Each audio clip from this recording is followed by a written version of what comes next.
দর্শক, বিশ্বের দীর্ঘতম সমুদ্র সৈকতকে ঘিরে রয়েছে একাধিক পর্যটন স্থান, যার মধ্যে Cox's Bazar sea beach, Sugandha point, Laboni point, Himchhari, Inani ও অন্যতম।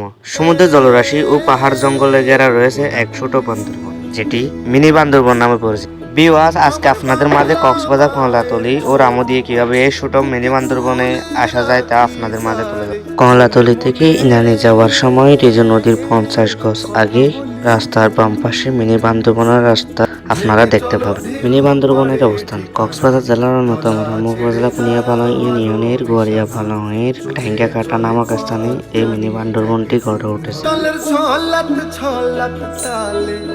নৌকা মেলেছে ডানা, মগ ডালে পরান পাখি ডেকে যায় একটানা, চেয়ে থাকি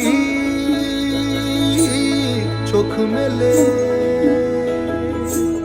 জলে জলে কোলাকুলি।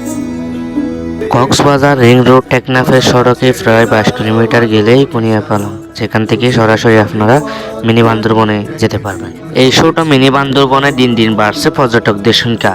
পাহাড়ের মাঝে আঁকাবাঁকা রাস্তা, বন বিভাগের গোলঘর শরতের আগমনে হেসে কাশফুল, চলছ নীল আকাশে সাদা মেঘ, মাঠ জুড়ে সবুজের সমারোহ, সাদা কাশফুলে ভরপুর।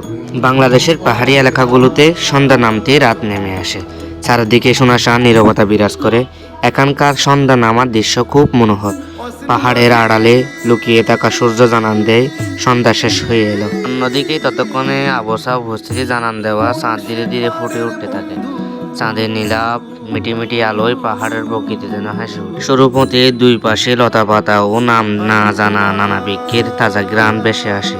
শীতল বাতাস গায়ে অদ্ভুত পরশ বুলিয়ে দেয়। এতক্ষণ পর্যন্ত যারা ধৈর্য ধরে আমার এই ভিডিওটি দেখছেন তাদের অনেক ধন্যবাদ। আর যদি আপনাদের এই ভিডিওটি ভালো লাগে তাহলে অবশ্যই ভিডিওটিতে লাইক, কমেন্ট ও শেয়ার করবেন।